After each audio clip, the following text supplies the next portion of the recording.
Então, agora, o próximo passo da construção dos naturais é definir a relação de ordem. Beleza? Tranquilo? Certo? Então, primeiro a gente vai falar, eu vou falar para vocês da definição da relação de ordem dos naturais e depois falar algumas propriedades, aí tem alguns comentários importantes sobre as propriedades também. Beleza? Então, olha só. Os naturais tem uma maneira muito simples de definir relação de ordem. O que é definir relação de ordem? É basicamente definir quando um número é maior ou igual que o outro. Tá, beleza? É disso que eu estou falando. Tranquilo? Então é essa definição que está aí. Um número é maior ou igual que... Eu vou dizer que um número é maior ou igual que o outro quando o segundo é a soma do primeiro com alguém. Tranquilo? Por exemplo, nos inteiros, isso já não funciona. Por que isso funciona nos naturais? Porque não tem negativos. Tá de boa isso, pessoal? Tranquilo? Certo? Então eu vou simplesmente dizer isso aqui. Está escrito aí.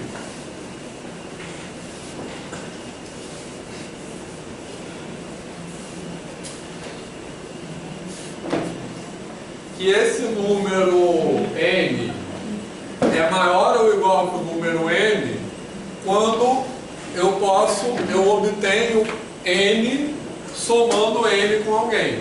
Beleza, pessoal? Tá certo? Inclusive, isso também é uma questão que na educação básica tem que ser trabalhada.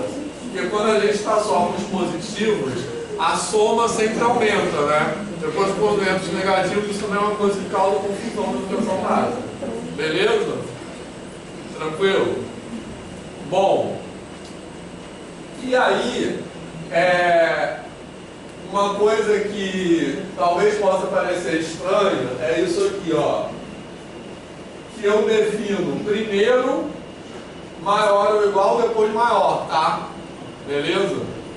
Mas por que eu estou fazendo assim? Normalmente, assim,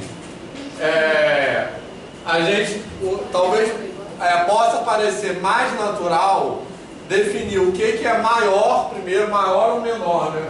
Aí, na verdade, está escrito menor ou igual, mas enfim, tanto faz. Beleza? Então, talvez possa parecer mais natural definir o que é menor primeiro e depois menor ou igual. Porque, como o nome está dizendo, menor ou igual é menor ou igual. Tá? Certo? Mas, por que eu estou fazendo dessa ordem? Definindo primeiro menor ou igual e depois definindo menor. Porque em seguida a gente vai definir o que é uma relação de ordem num sentido mais abstrato, ou seja, num sentido mais genérico. E aí, nesse sentido mais genérico, o que a gente chama de uma relação de ordem é uma relação que é reflexiva, antissimétrica e transitiva. Já vai aparecer isso. E aí, no caso, o menor, não, nesse sentido mais genérico, não é uma relação de ordem. A relação de ordem mesmo, no sentido mais abstrato é o menor ou igual. Porque o menor não é nem reflexivo nem antissimétrico, só é transitivo. Tá? Mas já vai aparecer isso. Então pode parecer artificial, porque, tipo assim, menor é meio que mais simples que menor ou igual. Tá? Mas é por esse motivo. Tá? Já eu vou voltar nisso, beleza, pessoal? Já tipo agora. Né? Isso. Pronto. Então essas três propriedades, tem agora uma lista de propriedades, assim como a gente tem uma lista de propriedades das operações, agora a gente tem uma lista de propriedades da relação de ordem. Tá legal? E eu quero fazer alguns comentários.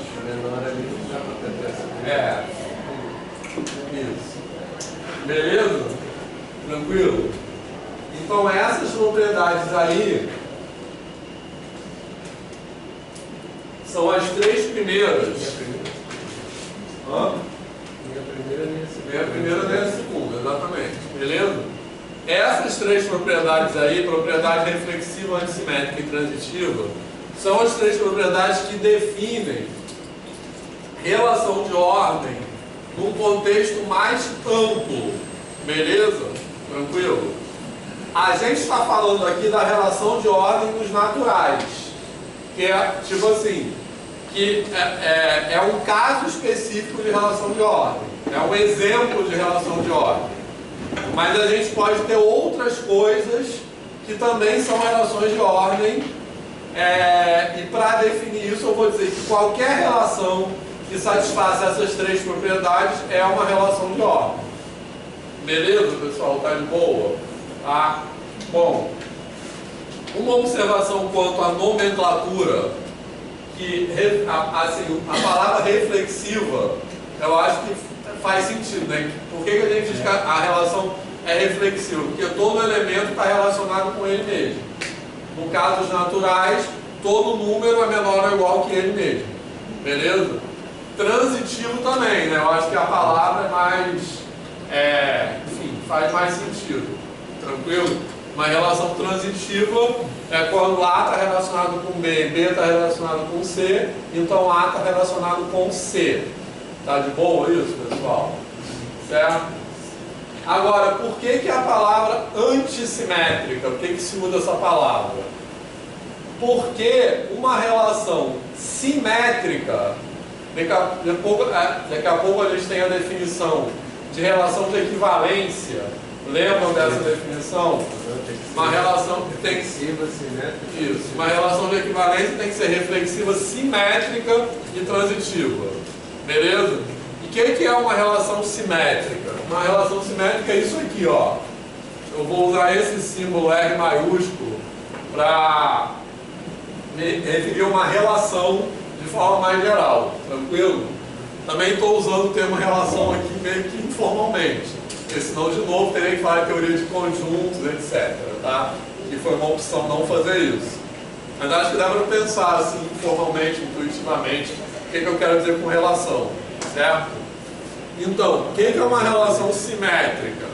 Uma relação simétrica é quando sempre que A está relacionado com B, então B está relacionado com A. Por exemplo, o exemplo mais básico de relação simétrica é a igualdade. Tranquilo? Certo? Mas tem outros, por exemplo, paralelismo de retas. É uma relação simétrica. Se a reta A é paralela a B... Semelhança. Sim. Semelhança, congruência, são relações simétricas. Beleza? Se A é congruente a B, então B é congruente a A. Tranquilo? Tá de boa isso? Tá? Então a relação simétrica é tipo assim, tanto faz eu ler da esquerda para a direita ou da direita para a esquerda, seria isso. Tanto faz eu ler A trabalhando com B, B, tá? Igualdade, tanto faz como eu escrevo. Tranquilo?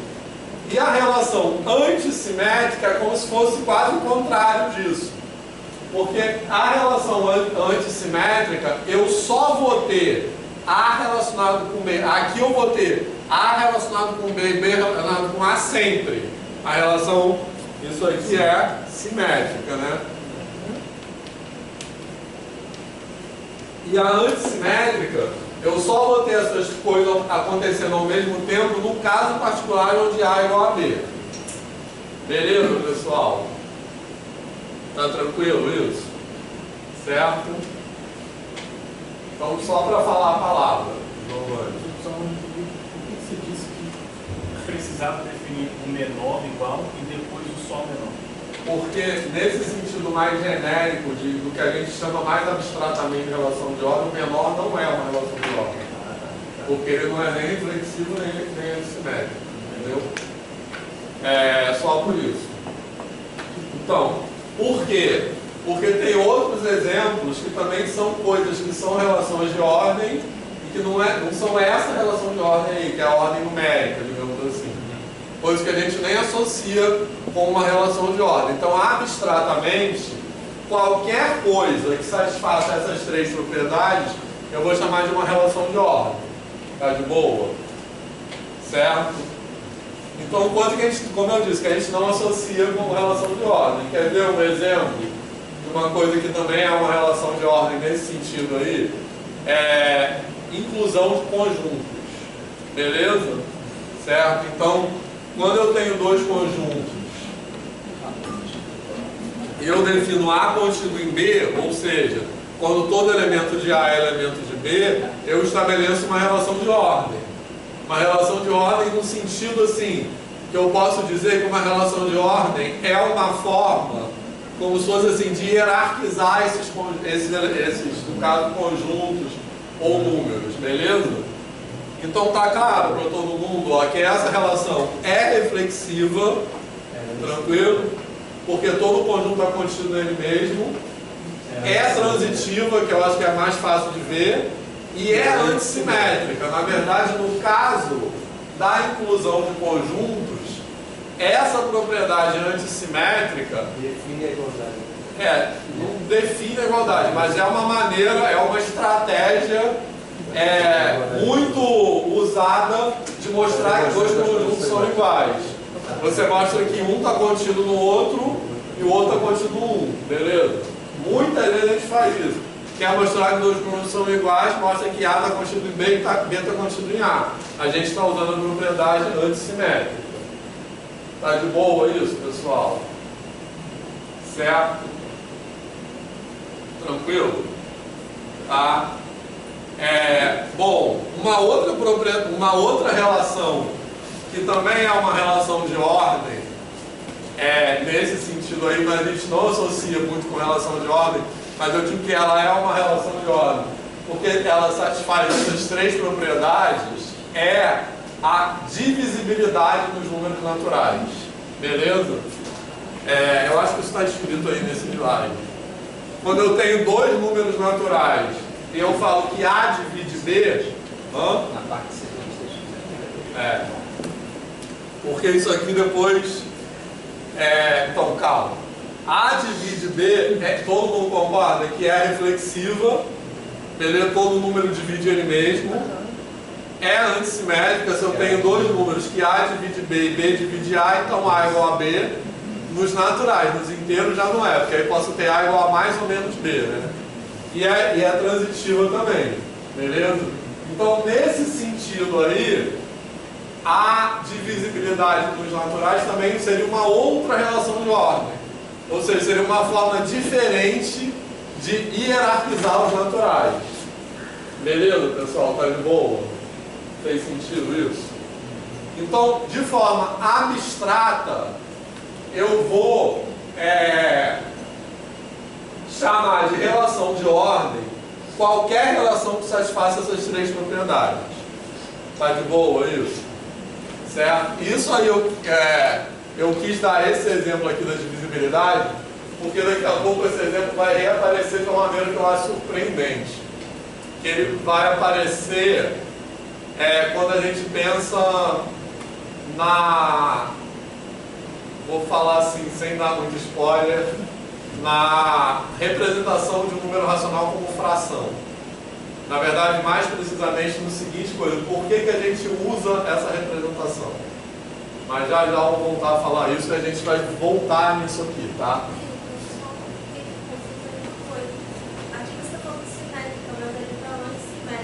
Não, eu só estou falando simétrica para explicar por que a gente usa a palavra. Mas então a relação de ordem é antissimétrica. Simétrica é quando acontece isso aqui. Sim, entendi. Só escrever. Foi só para ilustrar, né? Isso, só para contrastar. Entendi.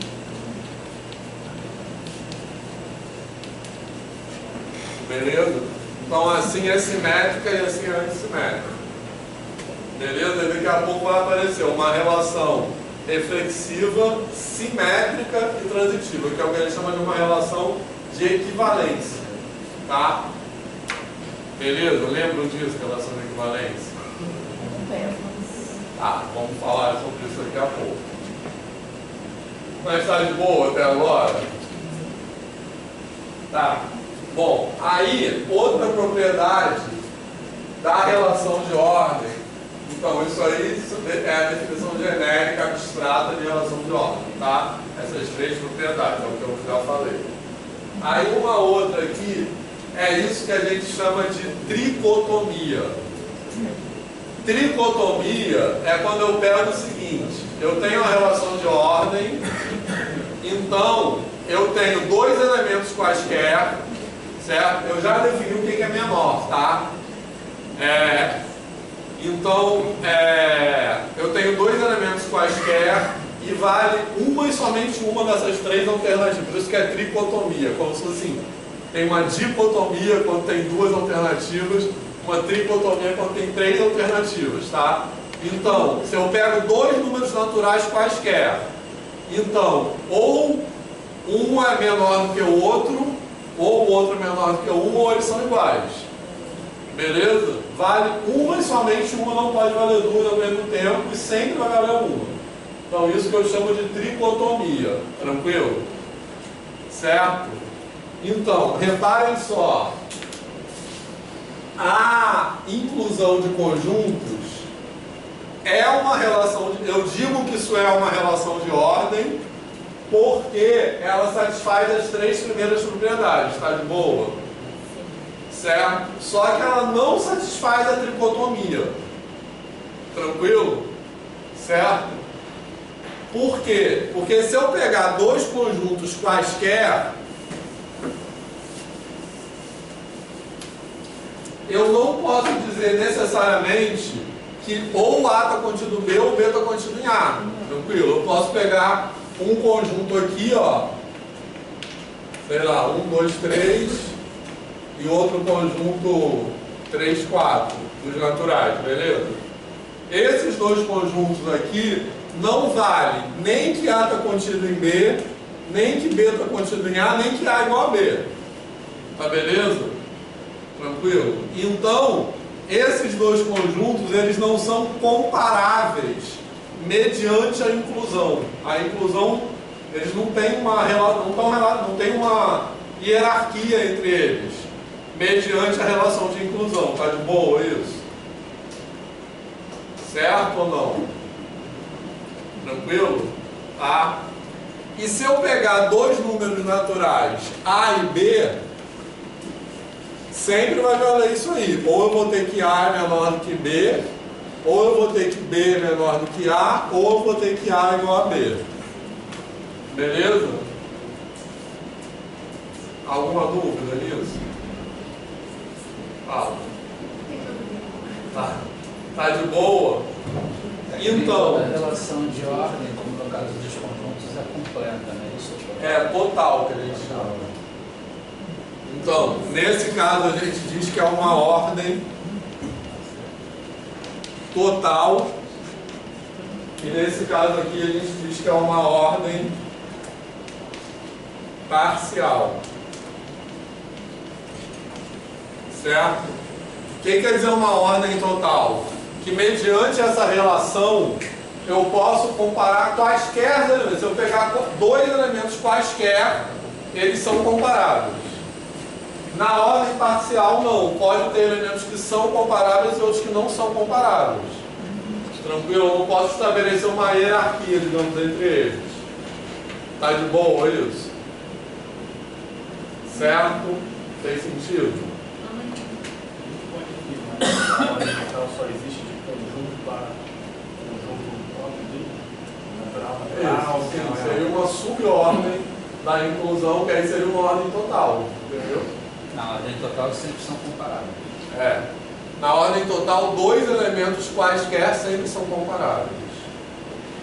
Tá beleza? Mas isso dentro dos naturais? Não. Isso em qualquer lugar. Entendeu? Dentro dos naturais, olha só. Posso apagar isso aqui?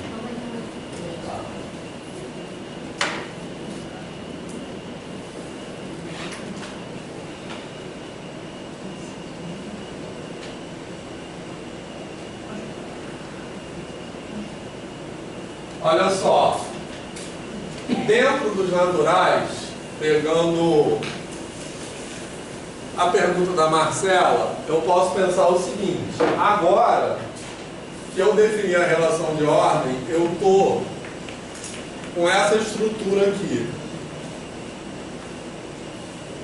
Beleza? Tranquilo? Eu estou com isso aqui, eu tenho os naturais, já defini uma soma, um produto e defini essa relação de ordem aí, que é aquela ordem normal que a gente está acostumado mesmo. Então, a observação é, só agora que eu posso escrever isso aqui, ó.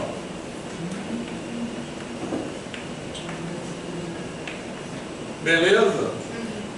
Tranquilo? O que dá sentido a essa representação aqui é a relação de ordem. Que eu estou colocando 0, 1, 2, 3, 4, beleza? Porque essa, quer dizer, a forma como a reta numérica é desenhada é correspondente a essa relação de ordem. Beleza, pessoal? Eu preciso aí até a 3 ou preciso da tricotomia também para criar? Precisa da tricotomia também, vamos lá, então isso que eu queria dizer. Agora, eu podia pegar o seguinte, ó.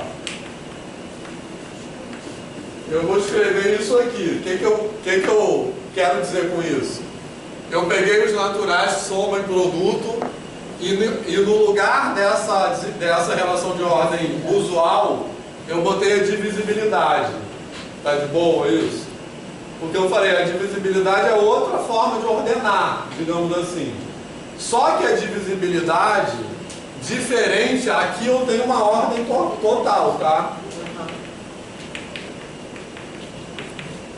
A divisibilidade não é uma ordem total. Porque se eu pegar, tipo assim, vou colocar aqui o 2 e o 3, eles não são comparáveis. Eu não tenho que nem 2 divide 3, nem 3 divide 2. Beleza? Então eles não são comparáveis. Então essa aqui é uma ordem parcial. Então, se eu fosse tentar representar os naturais com essa ordem dada pela divisibilidade por meio de algum tipo de diagrama, não seria uma reta, seria tipo uma árvore. Tipo, sei lá o que, uma árvore. Por quê? Porque olha só, o 2 e o 3 não teria nenhuma ligação entre eles, porque nenhum é divisível pelo outro. Mas se eu fosse colocar tipo aqui o 6, o 5 ficaria tipo aqui assim, solto também. Porque ele não é comparável nem com 2. Exatamente. Primos entre si. Mas olha só, se eu for colocar o 6, eu teria que fazer uma ligação do 2 e do 3 com o 6, entendeu? Aí ferrou, porque o 1 vai ter que ligar com todo mundo. Oi? O 1 vai ter que O 1 vai ter que ligar para todo mundo, Então não ficaria, por isso que eu, para fazer essa relação aqui, não vou continuar fazendo esse desenho, mas a gente poderia ficar brincando, tipo, né?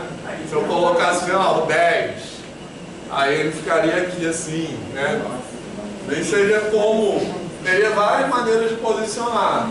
Ia virar um grafo nele? Ia virar um grafo, exatamente. Essa palavra que eu estava querendo. Esse dado as tais recursos não. Oi? Então, ficaria um gráfico bizarro, tá de boa? Certo?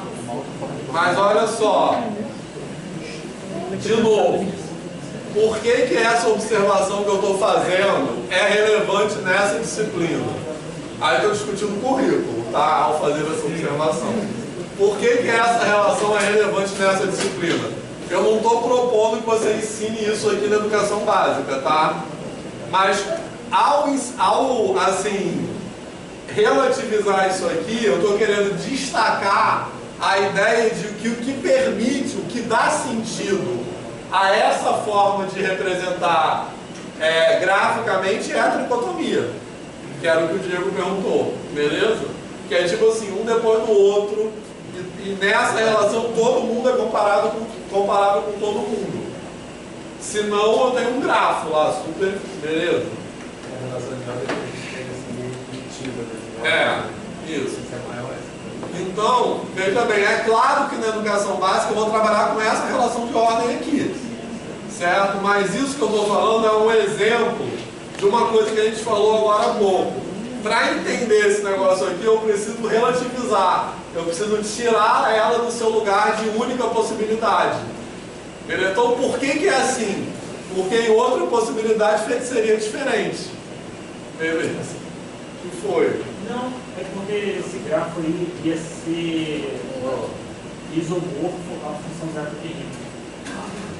Tá, nunca pensei nisso. A função zeta de Riemann, não é de possibilidade? Todos os números primos iam estar numa linha do mesmo nível, e os outros números iam estar Meu 1 ia ficar embaixo do 1. Giovanni, peraí, calma, fala. Eu ia falar que é interessante pensar assim, porque às vezes quando a gente vai acrescentar os números inteiros, outros números naturais, né, já parte do princípio que existe uma reta inteira, existe uma reta natural. E aí é dado isso. Exato. Ninguém faz essa pergunta, o que é 0, 1, 2, 3, 4? Simplesmente se apresenta lá no livro, ó, essa é a reta dos inteiros. Exatamente. E aí, por que as coisas funcionam do jeito que funcionam? Isso. Todo mundo ouviu o que ele falou, que é exatamente o objetivo aqui nessa disciplina. Eu não estou sugerindo que vocês deem isso aqui na educação básica. O meu objetivo é problematizar isso. Que é isso? Isso é dado como única possibilidade. E o meu objetivo é relativizar isso aqui, entendeu? Beleza? Então, e aquilo que a gente falou antes, né? Que é uma construção que não levou 10 anos, 20 anos. Até chegar na reta como ela é hoje, tem um grande processo envolvido ali, todas essas coisas ali. Isso. Eu acho que assim, tem aluno que vai ter a curiosidade de te perguntar exatamente o porquê. E eu acho que você precisa estar munido desse porquê, vamos botar entre aspas, a rigor, né? É esse o a rigor.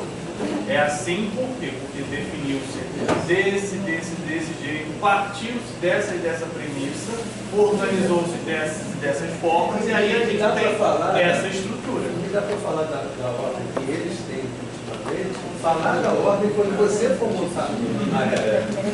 Porque a gente já sabe que existem outros tipos de relação de ordem, mas lá eles efetivamente têm princípio, mas normalmente a gente não fala. Por que você colocou aqui? Porque temos na relação de ordem esse é menor que esse é menor que esse. Isso, então. Olha só, pessoal, isso que o Giovanni falou agora é exatamente o que eu quero falar. Meu objetivo, que vai cair na prova, quem não prestou atenção perdeu. Eu vou cortar essa parte que ele falou no vídeo só para vocês prestarem atenção nos outros coleguinhas. Enfim, eu acho que é isso. O aluno que pergunta as coisas, que é exatamente o que eu quero dizer quando eu falo de matemática problematizada. Às vezes o aluno pergunta uma coisa e a gente desconsidera a pergunta do aluno, a gente desqualifica a pergunta do aluno. E essa coisa de desqualificar ou não, ou valorizar a pergunta do aluno, tem a ver, isso é uma coisa que eu vou falar que eu não escrevi ainda, eu preciso escrever isso no artigo. Tem a ver com o seguinte, e que é uma coisa relacionada com a ideia de matemática problematizada. Tem a ver com o seguinte, você ouve esse aluno com referência na ordem da estrutura ou na ordem da invenção. Se você ouve com referência na ordem da estrutura, você vai desqualificar, porque você fala assim, isso aqui não corresponde ao que está dado. Mas a gente tem que fazer o exercício de ouvir o aluno com referência na ordem da invenção, porque aí a gente vai ouvir pensando, o que está dado não é a única possibilidade, vem de uma construção histórica, e o aluno tem toda a razão de ter aquela dúvida, beleza? Tipo coisas, por que menos com menos é mais? Aí a gente fala, pô, não é óbvio? Não é nada óbvio. Por que menos com menos é nem um pouco óbvio isso. Mas é óbvio que a gente não sabe mostrar, não. Faz a nossa ignorância, por exemplo. Se eu não sei exemplo de ordem parcial, eu faço do intuitivo de que só tem a ordem total e quando não faz questionamento, ele passa pela cabeça, vai da ignorância do professor também. Isso, mas então, eu acho que é porque essas coisas não são discutidas na nossa formação. Você fez graduação onde? Eu fiz no RPJ. Qual? Pois é, então, essas coisas tinham que estar na graduação. Fala. 8 para falando com 4 e com 2. Eu tô tentando, né? Ah, então, eu botaria assim hoje, ó. Ele teria que estar ligado só no 4 ou no 2 também? Eu botaria assim. Então, essa é a minha dúvida. E aí, tipo, o 12, ele estaria como? O 12. Eu não fiquei viajando nisso assim tanto, tá? Ah, tá.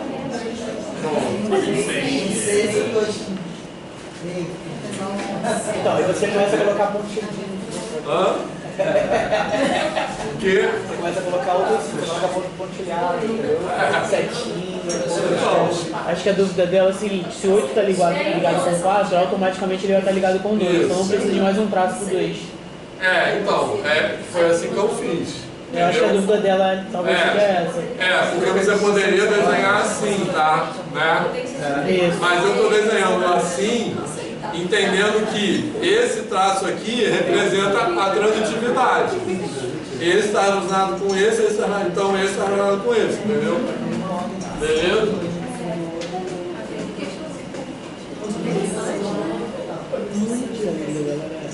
Então.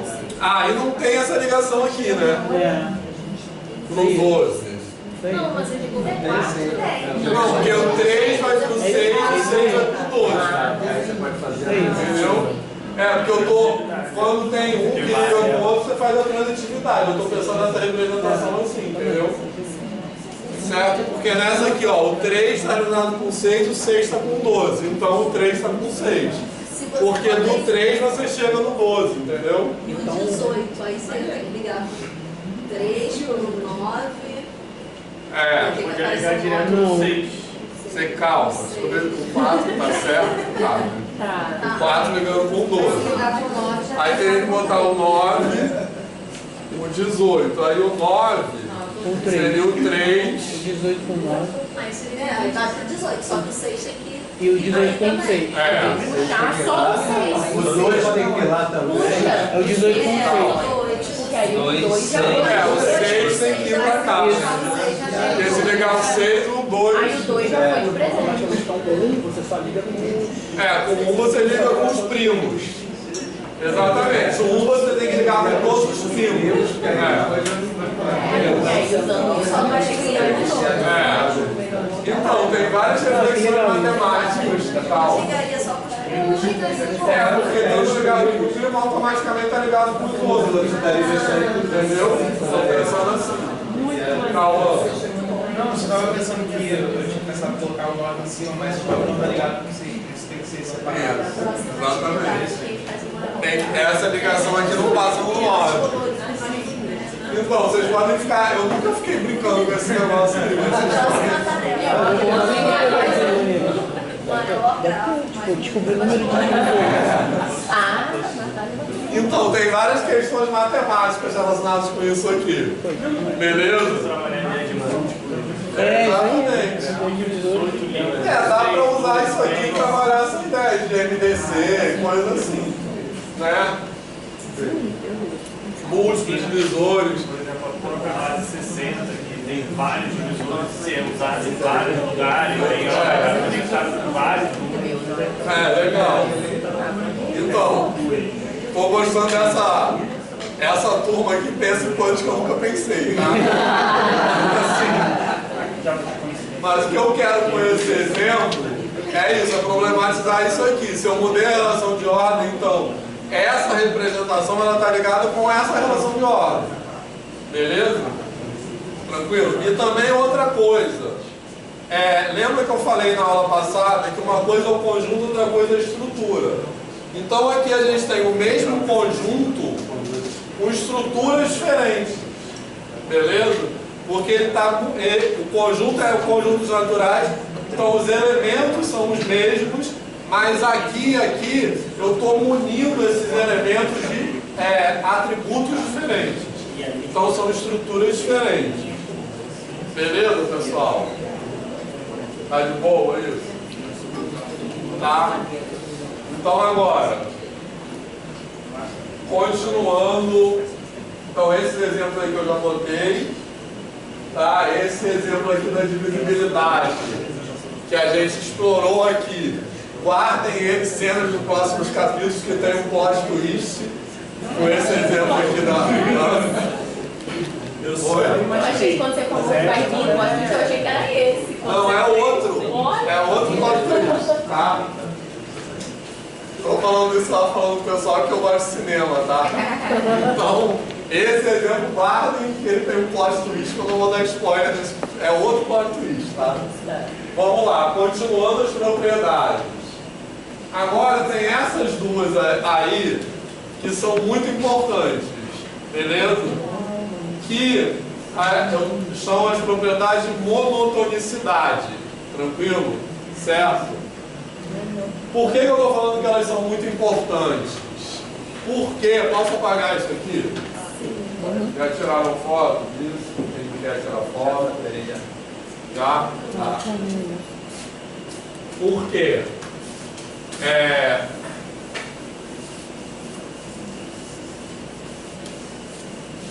Lembra que eu falei agora há pouco que a distributividade tem um papel importante que é ligar, dar uma liga assim entre a soma e o produto? Então, essas propriedades de monotonicidade, beleza? Que falam que a soma e o produto são monótonas, né? Que elas preservam a relação de ordem. O produto, obviamente, quando futuramente, nos próximos campos numéricos, quando aparecer negativos, eu vou ter que restringir ali, beleza? Enfim, mas essas propriedades querem dizer que a soma e o produto são monótonas, que preservam a relação de ordem, beleza? Porque elas que estabelecem uma ligação entre a estrutura algébrica, que são as duas operações, e a relação de ordem. Sem essas propriedades, a estrutura algébrica é uma coisa e a relação de ordem é outra coisa separada. Beleza? Tranquilo, pessoal? Tá de boa? Bom.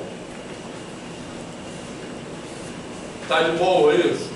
E são propriedades que a gente usa para resolver equações, né? Basicamente isso. E aí, isso aí, essa observação é importante, né? Porque o nosso objetivo nessa disciplina é falar, daqui a pouco a gente vai chegar nos números reais, beleza? E a gente ouve falar, inclusive eu falei isso na nossa primeira aula, que assim, em geral nos cursos de análise, a gente ouve falar que os números reais formam um corpo ordenado completo. Beleza? Isso é dado, muitas vezes até axiomaticamente, assim, axiomatiza lá, existe um corpo ordenado completo e dane-se. E eu falo que a minha abordagem aqui é um pouco contrário disso, por isso que a gente está falando disso tudo, né? Isso tudo, meu objetivo é dar sentido a essa frase. O que quer dizer que R é um corpo ordenado completo? Tranquilo? E essas duas propriedades aí, elas têm um papel fundamental nisso. Porque quando eu falo que eu tenho um corpo ordenado, o que eu quero dizer? Daqui a pouco a gente vai voltar a essa discussão, tá? Mas agora estou dando spoiler mesmo. Quer dizer o seguinte, que ele é um corpo munido de uma ordem e que essa ordem se relaciona com a estrutura algébrica do corpo por meio dessas duas propriedades. Beleza? Então essa ordem não é a ordem que a gente tem em mente. 1, 2, 3, 7. É essa ordem? É essa ordem. Só que no caso dos reais, essa ordem satisfaz essas duas propriedades. Para entender isso, eu acho que a gente tem que pensar nos complexos. Tá? Porque essa... eu acho que Sim, isso. misturei. Não, mas é isso mesmo, olha só. No caso dos complexos, daqui a pouco a gente vai voltar a falar mais detalhadamente sobre isso. No caso dos complexos, a gente ouve falar que os complexos não têm ordem. Por isso que a representação deles é no plano e não na reta também, inclusive. Beleza? Mas quem quer dizer quando a gente fala que os complexos, isso eu acho super legal, tá? Espero que vocês também achem. Então, o que a gente quer dizer quando a gente fala que os complexos não têm ordem? Os complexos também formam um corpo, tá? Daqui a pouco a gente vai ver isso. Por quê? O que é um corpo, basicamente? É quando tem uma soma no produto, tem inverso, aditivo e multiplicativo. Basicamente é isso. Então os complexos também formam um corpo. Beleza? Só que os complexos formam um corpo e eu posso definir uma ordem nesse corpo. Certo? O que quer dizer isso? Eu posso definir uma ordem que satisfaça só essas propriedades. Mas nos complexos eu não posso definir uma ordem que satisfaz essas duas, mais especificamente a do produto, tá? Por quê? A ordem tem um exemplo de ordem dos complexos que satisfazem essas propriedades aí, que é a chamada, eu vou falando, eu vou repetir isso. Hã? Que é chamada às vezes a ordem lexicográfica, já ouviram falar nisso? Então os complexos têm ordem parcial. Não, tem ordem total, porque essa ordem lexicográfica é a ordem lexicográfica, quer dizer a ordem do dicionário, tá? Léxico quer dizer palavra, que eu ordeno os complexos assim, tipo assim, 2 mais 3i e 3 menos i, por exemplo. Eu vou dizer que esse é maior do que esse, tá? Beleza? Pela parte real. Aí quando a parte real for igual, eu olho para a parte complexa. Então, no caso, a parte real é igual, aí esse aqui é maior do que esse, que a parte complexa é maior. Beleza? Não satisfaz a estrutura algébrica. Não satisfaz a estrutura algébrica. Essa ordem chama ordem lexicográfica. Na verdade, com essa ordem eu posso ordenar o RN. É porque como se fosse letras. Eu ordeno como a gente ordena a palavra no dicionário. Eu olho para a primeira letra, aí se a primeira letra for igual, eu passo para a segunda e assim por diante. Essa ordem lexicográfica nos complexos é uma ordem total. Ela satisfaz essas três propriedades. Então, o que ela não tem? Ela não tem essas duas aqui. Na verdade, ela não tem as 6 só, tá? Mas, enfim, ela não tem isso aqui. Então, ela é uma ordem total, mas ela não é uma ordem total compatível com as operações. Tranquilo? Certo? E, na verdade, por que isso acontece nos complexos? Por quê? Por causa do I, mas é assim.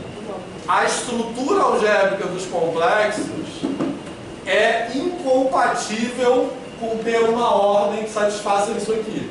Beleza? Tranquilo? Por quê? O que eu quero... da onde vem os complexos, digamos assim? Os complexos, o que eu quero ter nos complexos, assim? Eu quero poder resolver qualquer equação polinomial, tá de boa? É isso que eu quero ter nos complexos. Qualquer equação polinomial tem uma raiz. É isso que caracteriza os complexos. Tranquilo? Para que isso aconteça, eu tenho que ter as raízes dos negativos, digamos assim. Só que não tem negativos, né? Assim, eu tenho que ter um número que multiplicado, que ao quadrado, vou botar assim, certo? Beleza? Nos complexos eu tenho que ter isso aqui. Por quê? Porque isso aqui é raiz dessa equação polinomial aqui, tá de boa? Tranquilo? Tá? Mas só, o que acontece? Para eu ter uma ordem que satisfaz a monotonicidade, o quadrado de qualquer elemento tem que ser positivo. Depois a gente pode demonstrar isso. Certo? Porque senão eu não vou conseguir multiplicar dos dois lados e preservar a relação de ordem. Então, exatamente. Então a existência de um número cujo quadrado é menos 1, de um elemento, é incompatível com ter uma ordem que se relaciona com as operações. Fez sentido isso?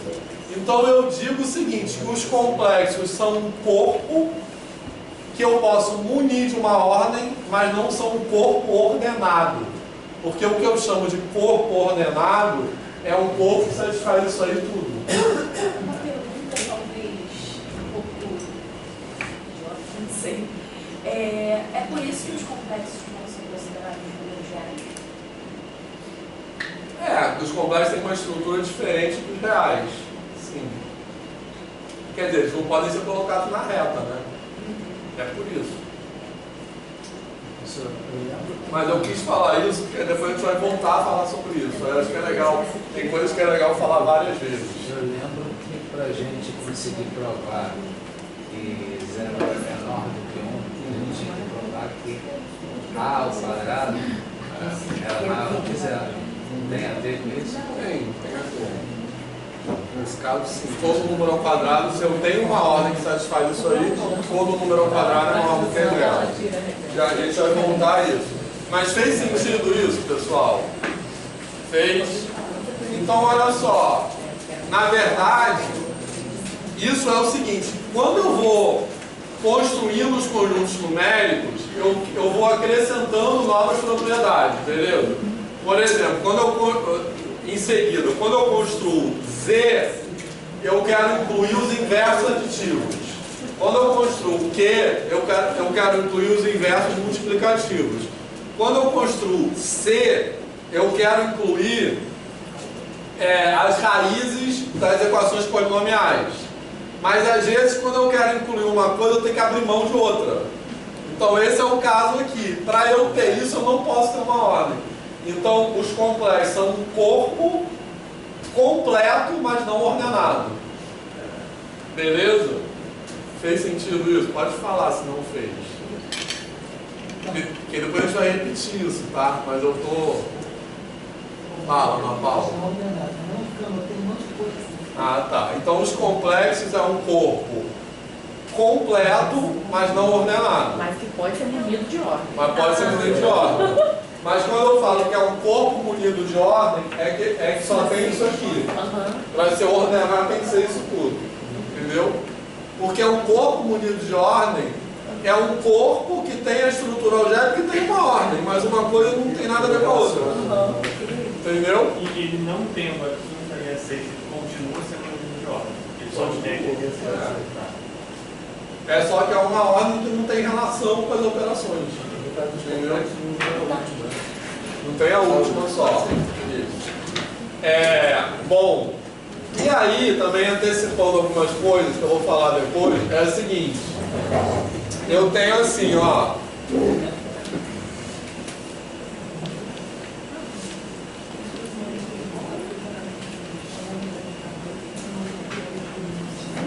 Certo? Então, o que acontece? Quando eu vou até os racionais são um corpo. Por que é um corpo? Porque, como eu falei, corpo é tudo que tem inverso, aditivo e multiplicativo, tá?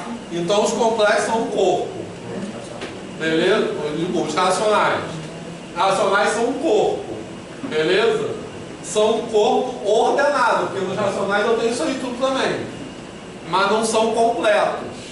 Beleza? Por que não são completos? Porque tem buraco, digamos assim.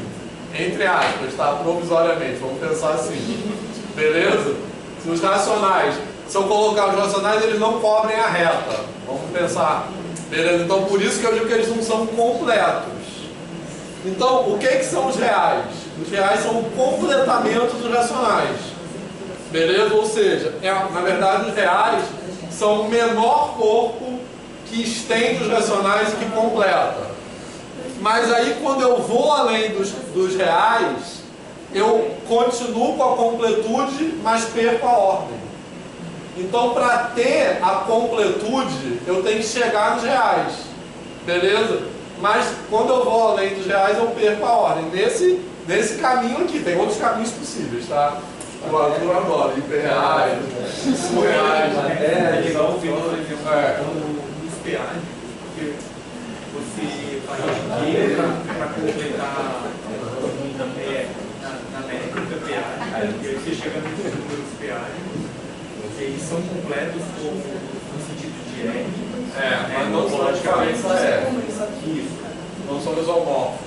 complexo, eu posso fechar eles algebricamente, nem você está fechando de R para C.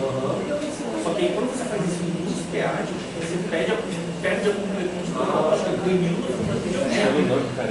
E aí você pode fechar de novo topologicamente. E aí você pergunta, será que perde de novo? Não, mas aí não perde. Mas você tem que fazer mais passos do que isso. Bacana. Então, mas isso que o Arthur está fazendo é outro caminho, tá?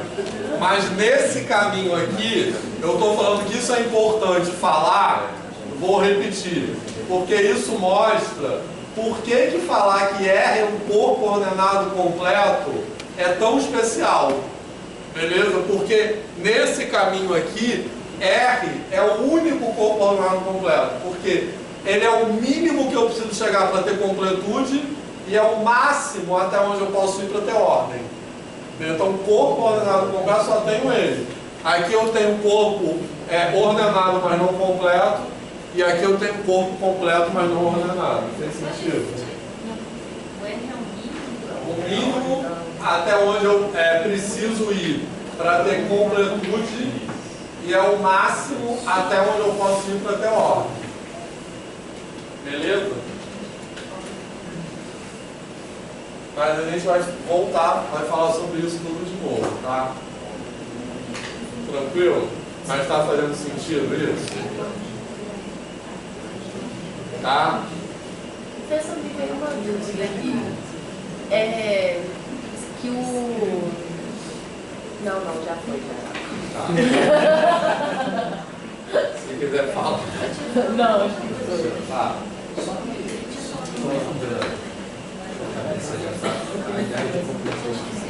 A ideia de completude, então, a gente vai falar muito sobre isso, tá? É uma ideia topológica não algébrica.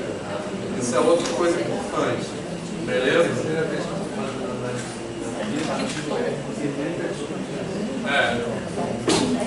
Isso é super legal. Mas tem sentido isso? Tem sentido isso, pessoal? Então agora a gente vai voltar a falar dos naturais, só para encerrar a questão dos naturais. A gente já adiantou um monte de coisa que vinha para frente, mas enfim, mas só recapitulando. Professor, é que essa parte do completo, né? Os complexos são completos. São completos. Mas os reais não tem todos os complexos. Não. Os complexos são mais que os reais, mas eles continuam sendo completos. Por causa do cobre reta. Cobre um plano, na verdade. Isso. Isso.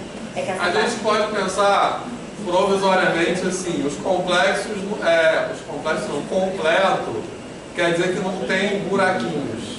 Essa não é uma forma muito legal de pensar, tá? Depois eu vou problematizar essa forma, mas... Você quer dizer que entre dois A e B dentro daquele grupo existem, você consegue encontrar um outro A e B. Foge da questão algébrica, mas está topológica, na verdade. É porque, olha só, os complexos, basicamente, eles são... A representação deles é como se eu estivesse fazendo R cartesiano R, beleza? É tipo R2. A diferença dos complexos para R2 é que tem um produto dos complexos que não tem no R2, que é um produto dos complexos, tá? Mas eu poderia fazer também Q cartesiano Q. Q cartesiano Q seria um subconjunto dos complexos.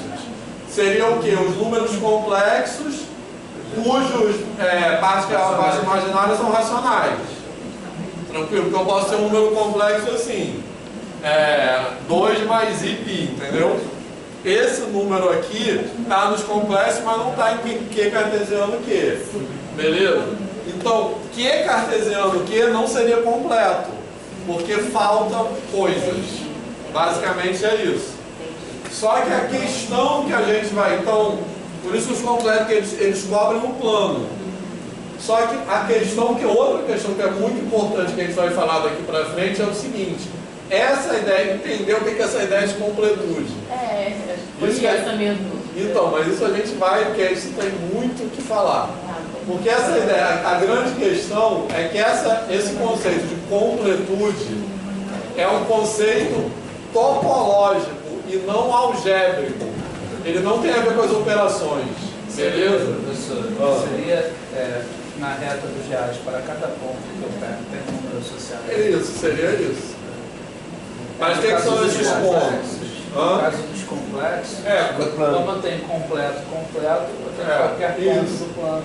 Sim, é isso. Exatamente. Mas eu estou falando que não tem buraquinhos e não é legal falar que não tem buracos pelo seguinte, porque quando eu falo num buraco, às vezes eu penso que tem uma coisa de cada lado desse buraco. E nos reais não é assim, porque isso seria a densidade. Os racionais já são densos, mas não são completos. Então são várias questões que a gente vai falar daqui a pouco. Daqui a pouco fazer essa dicotomia entre denso e completo. Exato. Então denso é uma coisa, completa é outra. Beleza? Mas vamos lá. Bom, mas só para terminar aqui, recapitulando, essas são as definições de menor ou igual de menor, tá legal? Beleza? Nos naturais. Então,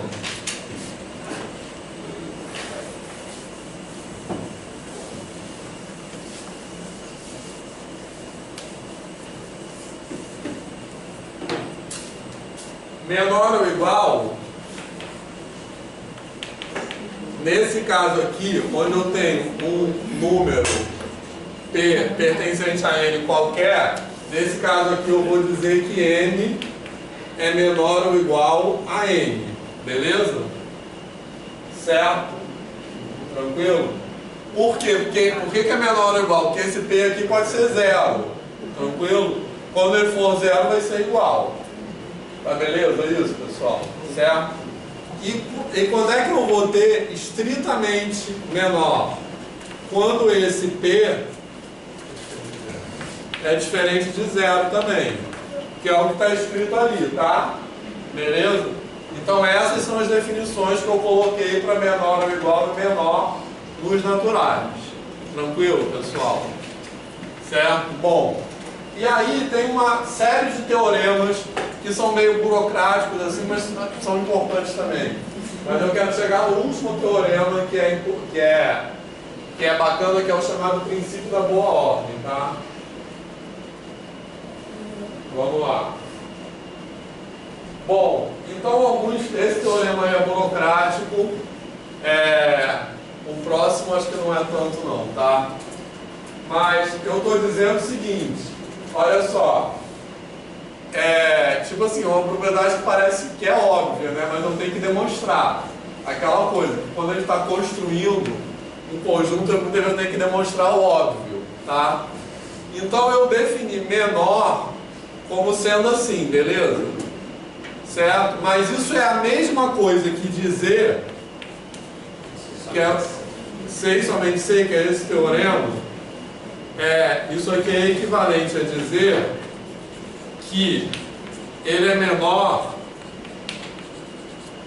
que um número é menor do que o outro, quando ele é menor ou igual ou diferente, tá?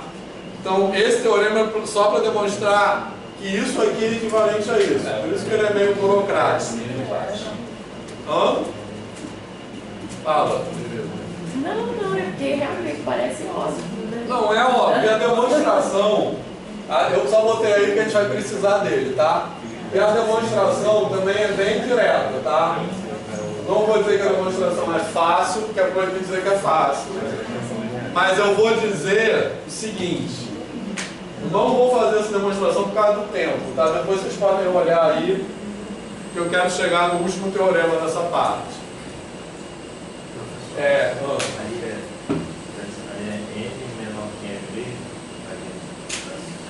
Então, a definição de N menor do que M é essa. Aqui, né, que está ao contrário. Beleza? Também. Pode. N igual. Equivalência. A logo embaixo dessa aqui. Essa aqui. Não, Embaixo. Aí Ah, você tem Beleza? Tá? Então, esse teorema aí é só para dizer que isso aqui é equivalente a isso, tá? Enfim, e a demonstração desse teorema, eu não vou dizer que é fácil, mas ela é uma demonstração que eu uso a palavra assim, que é uma demonstração sintática. O que eu quero dizer que ela é sintática? Que ela basicamente só usa as definições. Entendeu? Ela não usa uma ideia bizarra. Se eu for aplicando as definições, vai sair. Isso que eu quero dizer. Beleza? Tá? Então, só porque é um negócio que a gente vai precisar daqui para diante, é só colocar aí. Mas vamos passar para o próximo teorema. Esse aí já é mais importante, porque isso aí tem a ver com a estrutura dos números naturais. Beleza? Tranquilo? Repara que isso aí é uma coisa que é muito característica dos naturais. Nos racionais não vai valer isso. Tranquilo? Então, qual é esse teorema? Que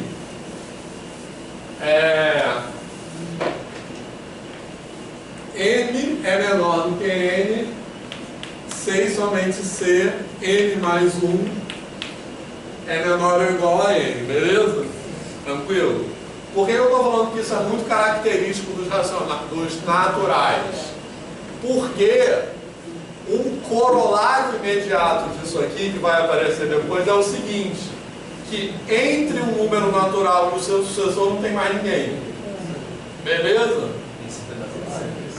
E isso vai levar ao princípio da boa ordem, que é outra coisa. Esse teorema aí, que eu saiba não. Mas ele é muito característico, porque tipo assim, os racionais não vale isso. Eu não posso afirmar um número racional é menor do que o outro, então N mais 1 é menor ou igual. Não vai valer, porque entre N e N mais 1 tem um monte. Então, na verdade, a consequência direta desse teorema é que entre N e N mais 1 não tem ninguém. Se a diferença de um para o outro, por exemplo, for meio, você somar ele pode ser maior. Isso aí, beleza? Isso nos racionais, já vai acontecer isso. Beleza, pessoal? Tá de boa isso? A demonstração desse aqui também é, como eu estou dizendo, sintática, tá? Então, olha só, é C e somente C. Então, vamos fazer a ida. Na ida, a minha hipótese é que M é menor do que N, tá legal? Beleza? Então, eu vou usar a definição, tá? Na definição, existe um P diferente de zero, beleza? Tal que N é igual a N mais P, e esse P é um número natural diferente de zero, tá beleza? Certo? Só que já é um teorema que estava lá atrás que a gente demonstrou, que a gente sabe dos axiomas que zero não é sucessor de ninguém, beleza? E depois tem um teorema que fala assim, o único elemento que não é sucessor de ninguém é o zero. Então, se esse número aqui é diferente de zero, ele não é sucessor de ninguém. Não, desculpa, ele é sucessor de alguém. Se ele é diferente de zero, é porque ele é sucessor de alguém. Então existe um Q, tal que esse P é sucessor do Q, que eu já sei também que é Q mais 1. Eu já sei que o sucessor do número é o número mais 1. Professor, eu estou confusa. O zero seria sucessor de menos 1? A gente está naturais. Está dentro de todas essas definições, está dentro é porque a hora fala de reais, a hora fala de... Sim, tem razão. É só natural. Tá. Sim. Então, olha só, mas tem razão nessa observação, porque eu estou falando, a gente está misturando duas coisas, tá? É porque eu estou falando da construção formal e estou falando das ideias que vem para frente. Beleza? No momento que eu estiver falando da construção, porque quando eu falo dos teoremas, etc., eu estou falando da construção formal. Então, no contexto da Constituição formal, só existem os naturais para a gente. Só que eu estou falando a Constituição formal entremeando com as ideias que vêm para frente, beleza? Então, a gente tem que estar atento para separar essas coisas. Quando eu estou no contexto da Constituição formal, para mim só existem os naturais, beleza? Então, sempre que eu estiver enunciando uma definição e demonstrando um teorema, para mim só existem os naturais, beleza? Só que eu estou entrando e saindo da Constituição formal, entendeu? Beleza? Mas quando a gente está dentro da Constituição... Todo mundo se localizou também? Na verdade, eu estou mergulhando e emergindo da Constituição formal. Beleza? Tá? Que eu estou fazendo isso para apontar para onde a gente está indo. Mas dentro da Constituição formal só existem os naturais, tá? Certo?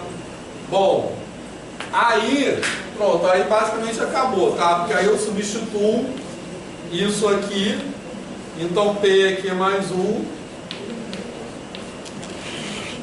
Aí substituo isso aqui, beleza? Aí aplico as propriedades que eu já demonstrei, associatividade e comutatividade, e isso aqui vai ficar assim, ó, N mais 1 mais Q. Beleza, pessoal? Porque eu já sei que eu posso comutar e posso associar, tá? Então isso aqui vai ficar assim. Se isso aqui está assim, então o que eu estou dizendo? Que existe um número natural Q, beleza? Tal que esse número Q somado a N mais 1 resulta em N. Isso é a definição de N mais 1 menor ou igual que N, beleza, pessoal? Certo? Que é a tese, que eu estou indo nessa direção. Porque o Q pode ser 0 ou positivo. Porque nesse caso o Q pode ser 0. Porque o Q é o elemento do qual o P é sucessor. P é diferente de 0, mas o Q pode ser 0. Por isso que aqui é menor ou igual, tá de boa? Certo? Então essa é a demonstração que está aqui. Pronto. Tá de boa isso? Certo? Tranquilo, pessoal? Tá? Tá. Bom, na volta também eu vou passar mais um pouco batido, porque ela também é bem sintática, assim como eu estou falando. O que eu quero dizer? Uma demonstração sintática é que eu só vou aplicando as definições das propriedades. Não tem que ter uma coisa que eu vou construir, botar, tipo algumas demonstrações, seja epsilon, uma coisa bizarra que você vê lá. Então não tem nenhuma ideia assim para além dessa, beleza? Tá legal? Bom, a volta também. Então a volta, a hipótese é aquela lá, certo? Que N mais 1 é menor ou igual a N. E o que significa essa hipótese por definição? Que existe um número P. Agora, como eu tenho aqui menor ou igual, esse P pode ser 0. Beleza? Tal que N é N mais 1 mais P.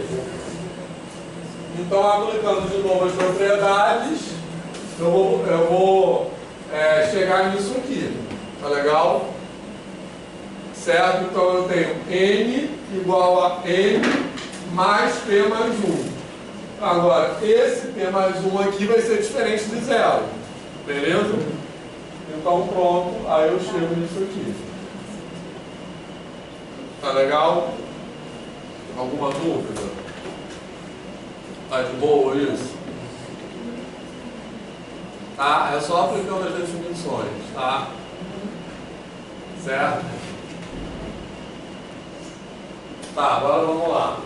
Posso passar? Tá, agora uma consequência disso é isso aqui, ó, que eu falei. Que é uma coisa fundamental dos naturais, tá? Esse teorema passa uma consequência direta do teorema anterior.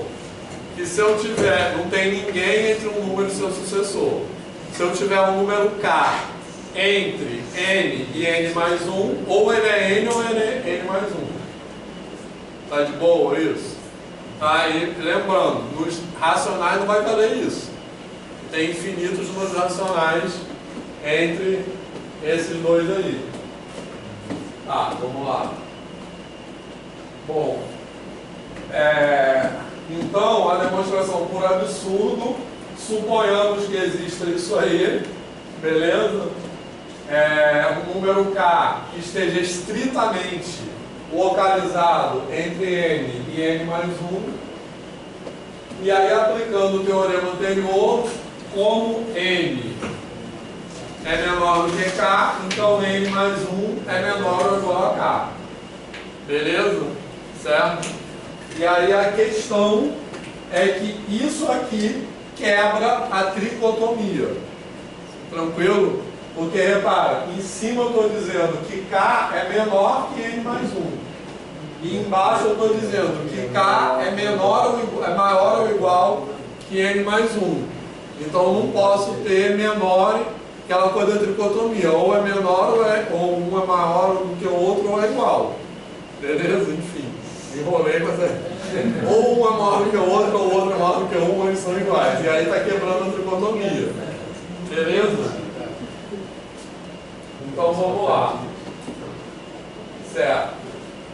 Tranquilo, pessoal? Alguma dúvida nisso? Então esse teorema é muito importante, porque ele é uma característica muito marcante dos naturais, né? E essas demonstrações, a gente vê como a gente chega a essa propriedade aplicando as definições dos teoremas anteriores. Tá de boa isso? Posso apagar isso aqui? Tá. Aí, para acabar a aula de hoje,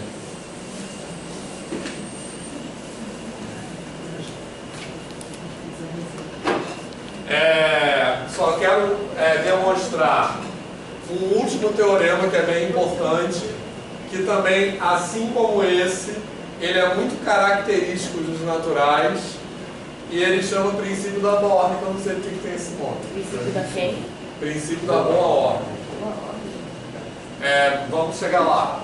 Mas aí, para enunciar esse teorema, eu preciso de algumas definições, tá?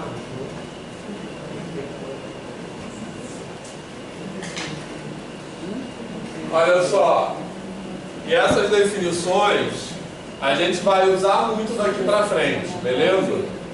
Tá? Então, a definição de cota inferior, limitado inferiormente e mínimo. E analogamente, cota superior, limitado superiormente e máximo. Depois vem ínfimo e supremo, tá? Beleza? Mas por enquanto não tem ínfimo e supremo ainda, tá? Daqui a pouco vai ser importantíssimo ínfimo e supremo. Beleza, pessoal? Então, o que é cota inferior? Cota inferior é cota inferior de um conjunto, tá? O que é cota inferior de um conjunto? É qualquer elemento que é menor ou igual que todos os elementos daquele conjunto. Tá beleza? Certo? E um conjunto é limitado inferiormente se ele tem uma cota inferior. Beleza? A cota inferior ela não necessariamente é do conjunto. A cota inferior não necessariamente é do conjunto. Se eu tenho um conjunto assim, ó.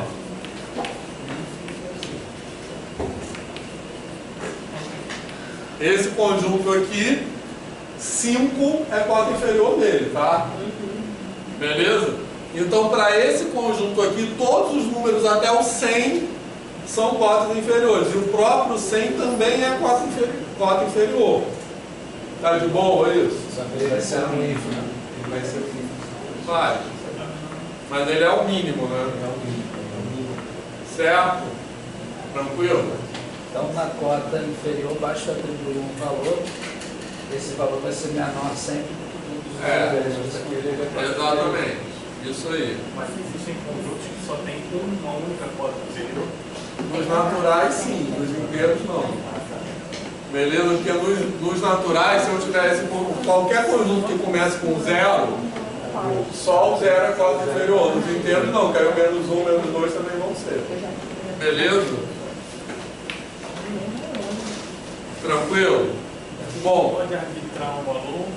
Não, pode. A gente pode arbitrar um valor que não está dentro do conjunto. Por que estudar a cota inferior? E falar sobre ela? Boa pergunta. Por que falar sobre cota inferior? Isso é mais relevante quando a gente fala dos reais. Porque olha só, nos naturais, calma, respondendo a sua pergunta, o que é o mínimo? Certo? O mínimo é um elemento que é cota inferior e que pertence ao conjunto, tá? Beleza? Então, por exemplo, o 100 aqui é cota inferior. E também é mínimo. O que é o mínimo? É o menor elemento do conjunto. Então, o mínimo, ele necessariamente pertence ao conjunto. Beleza? Tranquilo isso, pessoal? Tá de boa? Certo? Maior das cotas inferiores. Mas não preciso nem chegar nos reais.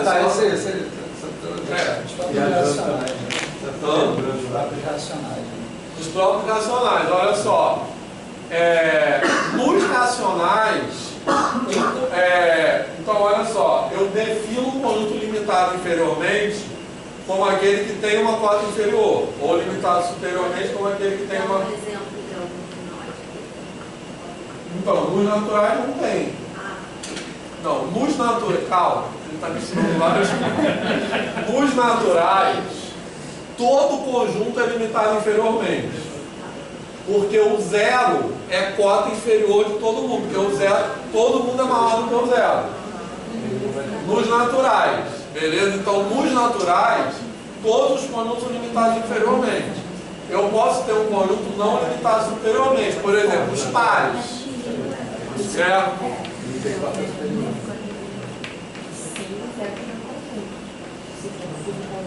Beleza? Os pares não são limitados superiormente. Não tem cota superior. Não existe um número natural que seja maior do que todos os pares. Tá de boa isso? Tranquilo? Tá? Agora, se eu for para os inteiros, aí cuidado com aquela confusão que a Marcela apontou. Estou falando dos inteiros como algo que vai vir no futuro, tá? Para a gente aqui, formalmente, só existem os naturais. Mas quando eu for nos inteiros, eu posso ter conjuntos não limitados inferiormente também. O próprio pares nos inteiros vai ter aqui, eu não botei o 0 nos pares. Mas nos inteiros não tem os pares negativos. Então os pares nos inteiros não são limitados nem inferiormente nem superiormente. Tá de boa isso? Então, cota inferior serve para definir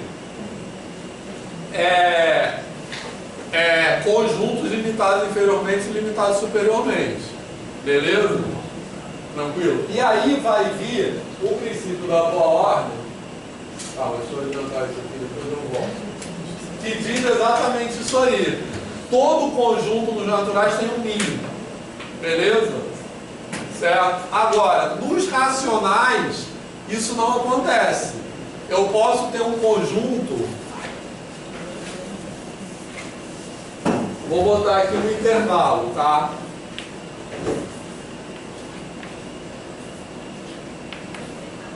Um intervalo aberto. Beleza? Certo? Eu posso pensar esse intervalo aberto nos reais, mas posso pensar nos racionais mesmo. Eu pegar só os racionais que estão aqui dentro, por exemplo. Certo? Esse conjunto é limitado inferiormente e é limitado superiormente. Todo mundo vê? Porque, por exemplo, se eu pegar menos 1, é uma cota inferior. Se eu pegar, sei lá, 13, é uma cota superior. Então ele é limitado, um bom número, 13. Então, lembrando que ano que vem tem eleição. Então, esse conjunto é limitado inferiormente e superiormente. Mas ele não tem máximo nem mínimo. Concorda? Porque o máximo é o quê? É o menor elemento do conjunto. Falei ao contrário. Só se fosse fechado. O mínimo é o quê? O menor elemento do conjunto. E o máximo é o quê? O maior elemento do conjunto. Por que esse conjunto não tem mínimo nem máximo? Porque se eu pegar qualquer elemento pertencente ao conjunto, por exemplo 0,1, eu consigo outro elemento que ainda pertence ao conjunto e é menor do que aquele. Por exemplo, 0,01 e para cima a mesma coisa. Entra aí a ideia dos infinitesimais, né? Não, ainda não. Entra a ideia da densidade. Infinitesimais não preciso ainda não falar disso, entendeu? Entra a ideia da densidade. Mas por isso que é relevante falar de cota. Entendeu? A densidade entre duas racionais tem sempre algum racional, Exatamente. Mas ele não completa.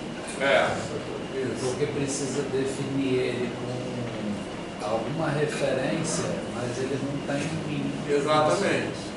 Então, por isso que é relevante falar de cota, entendeu? Agora, nos naturais, senão não teria. Aqui eu não tenho como falar de mínimo, nem de máximo. Então, para falar que ele é limitado, eu preciso falar de cota. Entendeu? Agora, esse teorema, ele diz exatamente isso, que nos naturais isso aqui nunca vai acontecer. Beleza?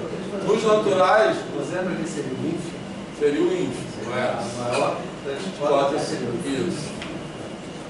Nos naturais, isso nunca vai acontecer. Se ele tem uma cota inferior, quer dizer, nos naturais sempre vai ter uma cota inferior. Então ele sempre tem o mínimo. Beleza? Nos racionais, não. Justamente isso estabelece uma diferença crucial entre os naturais e os racionais. Tá? Certo? Porque os racionais os racionais são densos, os naturais não. Então o que faz isso acontecer são exatamente essas propriedades anteriores que a gente viu, que entre um número e o seu sucessor não tem ninguém. Fala.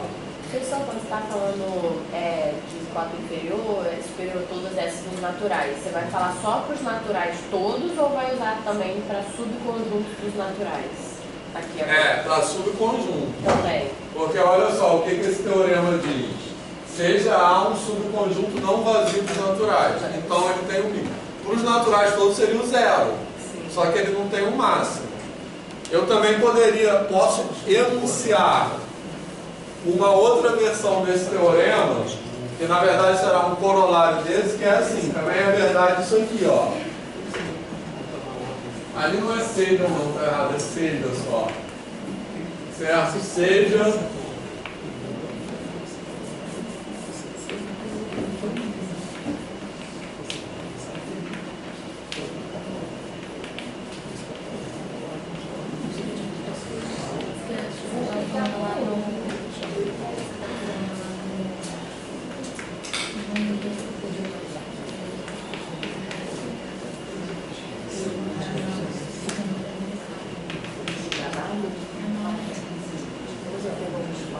Beleza? Olha só, também é verdade isso aqui, concorda? Esse teorema é análogo a esse aí para máximo.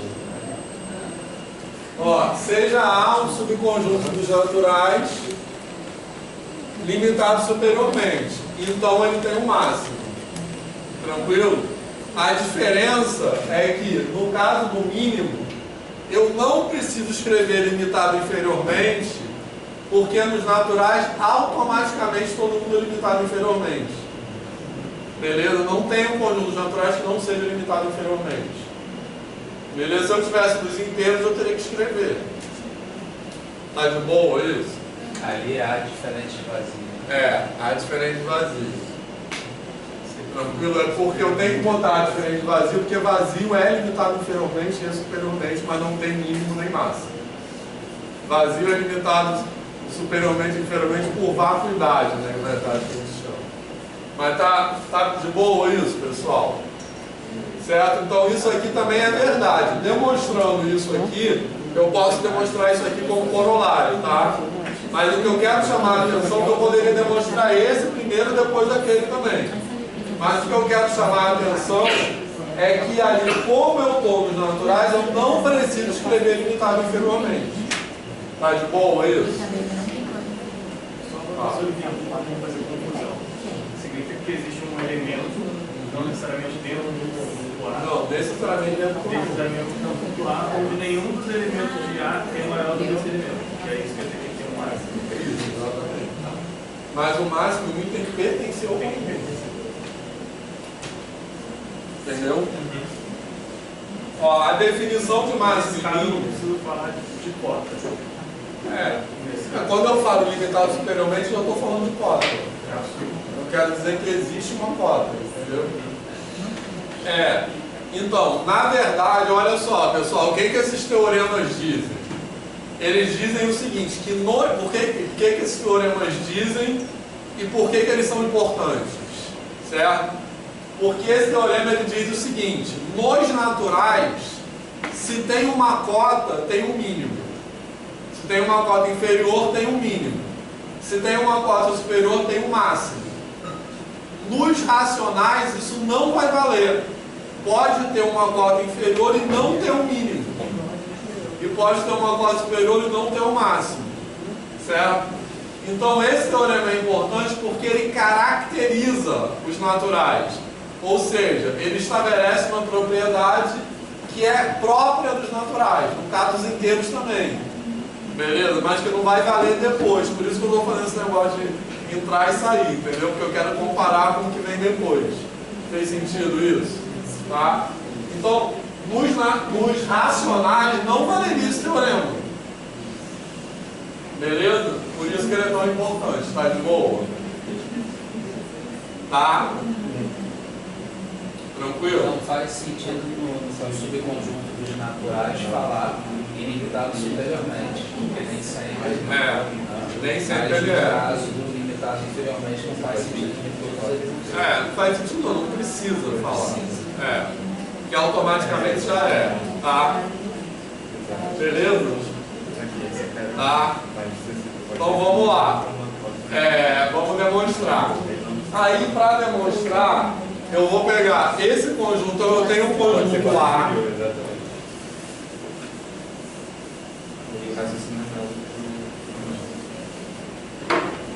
Eu tenho aqui o conjunto A, que é um subconjunto de N, diferente de vazio, beleza? Tá? E eu peguei esse conjunto que eu chamei de M, que ele é exatamente o conjunto de todas as cotas inferiores. Tá de boa isso? Então esse aqui é o conjunto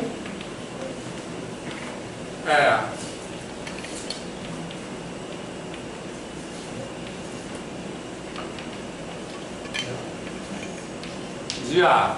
Beleza? Tranquilo? Então, por exemplo, se o conjunto A é um conjunto, sei lá, 20, 25, quem é o conjunto M? O conjunto M é do 0 ao 25. O 25 também está no conjunto M. O 25 não, 20. O 20 também está no conjunto M, beleza? Porque o mínimo também é cota inferior, tá? Beleza? Então, esse conjunto M é o conjunto de todas as cotas inferiores do conjunto A. Tá de boa? Tá? Beleza. Agora, para continuar, essa definição não é sintática, tá? Porque a gente usa uma ideia que é meio bizarra. Não é uma ideia assim, direta da definição. Porque a gente vai fazer o seguinte: a gente vai aplicar o princípio da indução finita, mas de uma maneira diferente do que a gente aplica normalmente. Beleza? A gente vai aplicar meio que fazendo uma hipótese de absurdo. Certo? Então, veja bem. O que eu vou observar aqui? Eu tenho que 0 pertence a esse conjunto M, concorda? Porque 0 é cota inferior de todo mundo. Beleza? Tranquilo? Então, o que vai acontecer? Se valesse isso aqui, ó,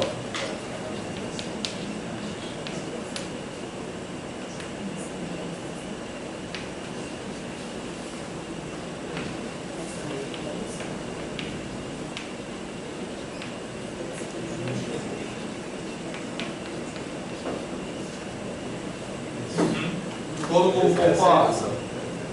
Hã? Essa é a indução. Tranquilo? O princípio da indução, o que ele fala? Ele fala que se zero pertence ao conjunto, que é a primeira condição, e a segunda condição, que é essa aqui, ó, se K pertence a N, então K mais 1 pertence a N, o que o princípio da indução diz? Que se eu tenho um conjunto que satisfaz essas duas propriedades, então ele é o conjunto de todos os naturais. Tá de boa isso? Certo? Tranquilo? Então, qual é o problema? Se esse conjunto N fosse o conjunto de todos os naturais, o que aconteceria? Nesse caso aqui, existiria... Seria vazio. O A, mas eu estou dizendo que é algum absurdo. Porque eu estou dizendo que o A não é vazio. Tá? E o que acontece? Assim como os elementos de N são cotas inferiores de A, os elementos de A são cotas superiores de M. E se eu estou dizendo que o A não é vazio, e se eu chego à conclusão que M são todos os números naturais, é porque existiria um elemento N maior ou igual a K para todo K pertencente a N. Beleza? Certo? Porque seria para todo K pertencente a N, só que eu estou dizendo que N é todos os naturais. Beleza? Tranquilo? É tipo dizer aqui, ó, esse N aqui seria todos os naturais. Então esse elemento 25 aqui seria um elemento maior do que todos os naturais. Não pode acontecer. Ser uma cota inferior de M. Passaria a ser uma cota inferior de M. Não, uma cota superior. Isso, exatamente. Beleza? Os naturais não tem cota superior. Só que naturais, isso está no slide anterior, tá? Que eu passei batido, mas está explicado aqui. Não pode, os naturais não são limitados superiormente, tá? Beleza? Tranquilo, pessoal? Fez sentido? Tá? Então isso não pode acontecer. Por isso que eu falei, é um uso muito pouco usual do princípio da indução. Porque o que acontece? Então, isso aqui não pode valer. Porque se isso aqui, porque o zero certamente pertence a N. Então isso aqui não pode valer, porque se isso valesse, levaria um absurdo. Então, o que eu concluo? Eu concluo que existe um elemento que eu vou chamar de M, que pertence a M e M mais 1 não pertence a M. Beleza? Que é a negação disso aqui. Tranquilo? Certo? O N seria um K, né? Um K desse daqui. Estou dando uma letra especial só para, enfim, poderia botar a outra letra K, certo? Tranquilo? Só para destacar o seguinte, isso que eu escrevi aqui é a negação lógica disso aqui, tá legal? Certo? Porque quando eu tenho, logicamente, A implica B, como você nega isso? A e não B, tá de boa isso? Certo? E é assim mesmo, né? Me confundo. Enfim, A implica B quer dizer o quê? Que sempre que A vale, B vale. Então como é que eu nego isso? Existe pelo menos um caso no qual A vale e B não vale. Tá de boa? Tá? Então, alguma dúvida nisso aqui? Que isso aqui é a negativa disso. Tá certo? Tranquilo, pessoal? Tá? Então, eu posso concluir a existência do elemento M nessas condições, porque essa hipótese aqui me levou num absurdo. Tá claro isso? Diz que esse conjunto, então, tem que ser o máximo. Então, sim, então é isso que eu vou concluir. Na verdade, que o máximo de um amigo do outro, né? Então, na verdade, eu vou concluir que que o elemento M nessas condições é justamente o mínimo do A. Então, vamos trocar para ver ele pelo exemplo. Né? Nesse exemplo aqui, quem seria o M? O M seria esse 20 aqui, ó. Concorda? Beleza? Porque existiria um número que não tem sucessor logo. Que o sucessor dele não está aqui, né? Entendeu? Então é o 20. Repara que o 20, ele pertence a M, mas o 21 não pertence a M. Os outros anteriores não, tipo assim, o 18 pertence a M, o 19 pertence. O 19 pertence, o 20 pertence. Aí o 20 que quebra essa cadeia. Tá de boa? Certo? Beleza? Bom, aí, como é que a gente vai concluir isso? Eu vou querer mostrar agora que esse N aqui é o mínimo de A. Tá de boa? Certo? Só que o que é que falta para eu concluir isso? Falta eu mostrar que o M, que esse M minúsculo aqui, pertence. Eu quero mostrar isso aqui, concorda? Por que eu quero mostrar aqui? Porque eu já sei que ele é cota inferior. Beleza? Porque ele é um elemento de M. Concorda? Beleza? Está escrito aqui, ele pertence a M. Quem é M? É o conjunto das cotas inferiores. Tá beleza? Então eu sei que ele é cota inferior. Para ele ser mínimo, o que falta? Pertencer ao conjunto. Tá legal? Certo? Então, o que eu vou fazer? Suponhamos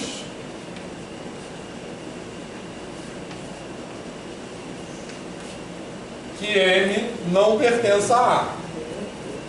Tá beleza? Suponhamos que M não pertença a A.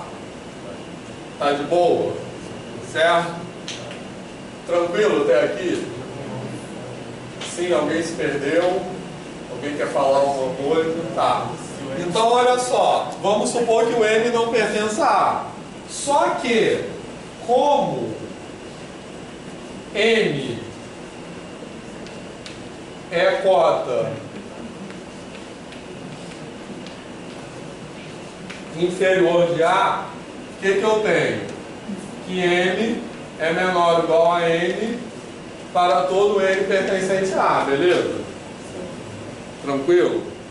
Certo? Virar assim, vai ficar ruim.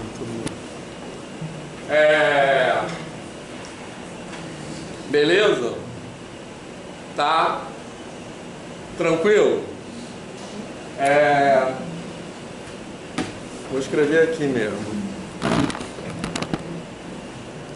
Olha só. Tá de boa isso aqui? Então, eu tenho isso aqui porque M é cota inferior de A. Só que eu estou supondo que M não pertence a A. Então, se ele não pertence a A, ele é diferente de todos os elementos de A, concorda? Porque ele não está em A, então não tem nenhum elemento de A igual a ele. Então, por causa disso aqui, eu vou concluir que M é menor que N para todo N pertencente a A, tá de boa? Tá certo isso ou não? Sim. Certo? Tranquilo? Tá? Porque eu já tenho menor ou igual porque N pertence a N, beleza? Certo? Então eu já sei que ele é cota inferior, então já tenho menor ou igual.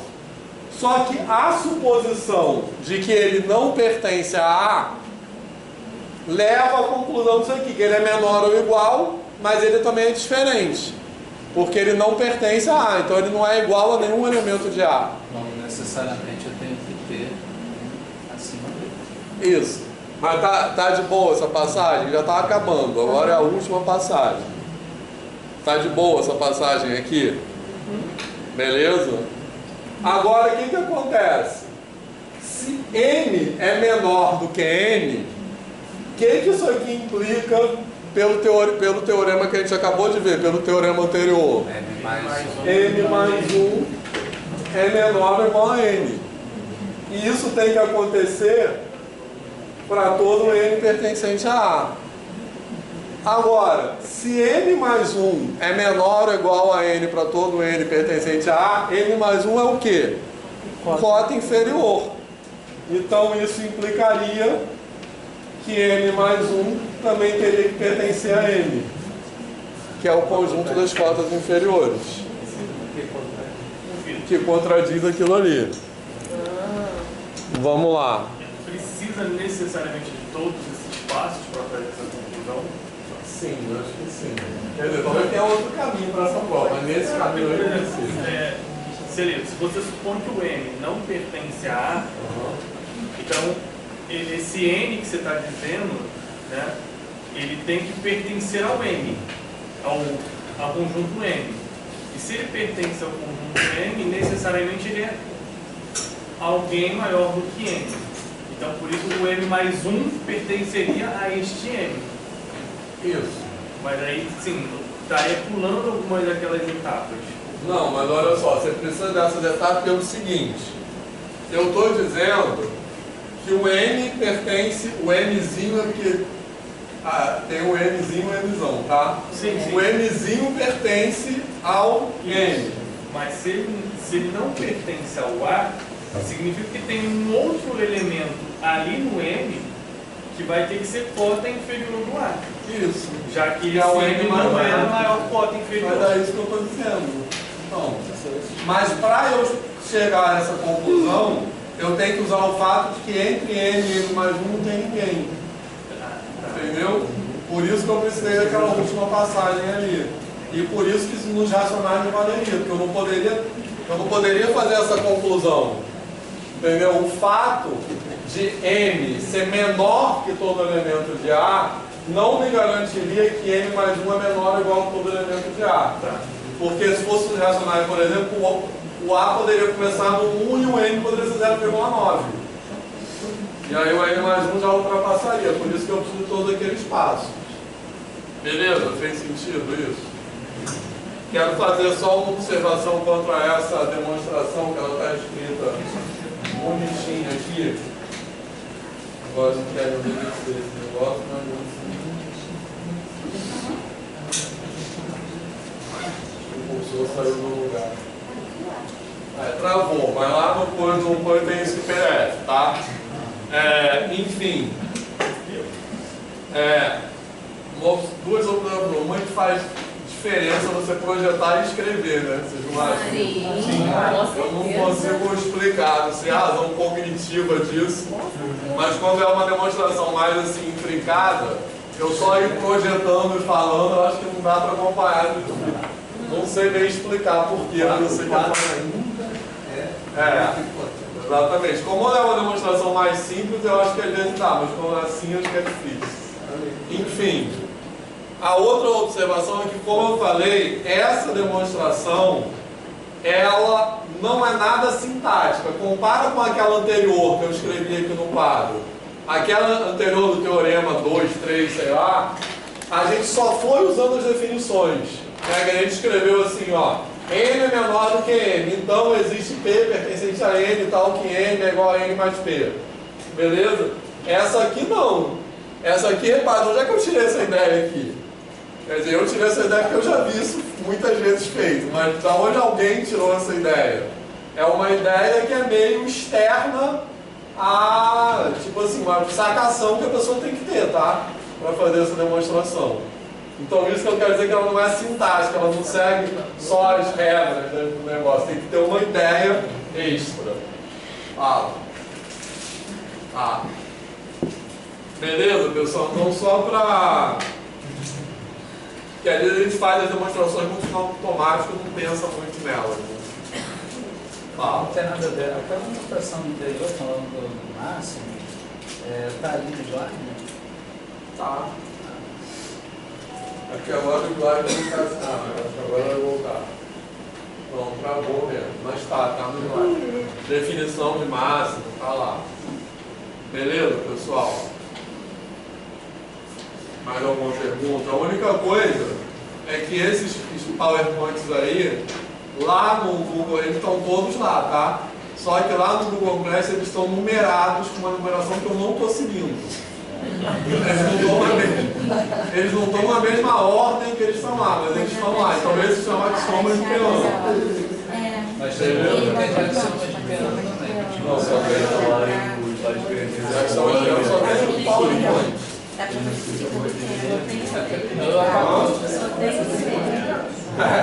É único. Mas acho que tem outros números naturais também, não? Tem, mas já o título é axiomas de Peano só um. O título do arquivo é axiomas de Peano. Beleza? Então valeu, pessoal. Só isso, até semana que vem. Aí, professor.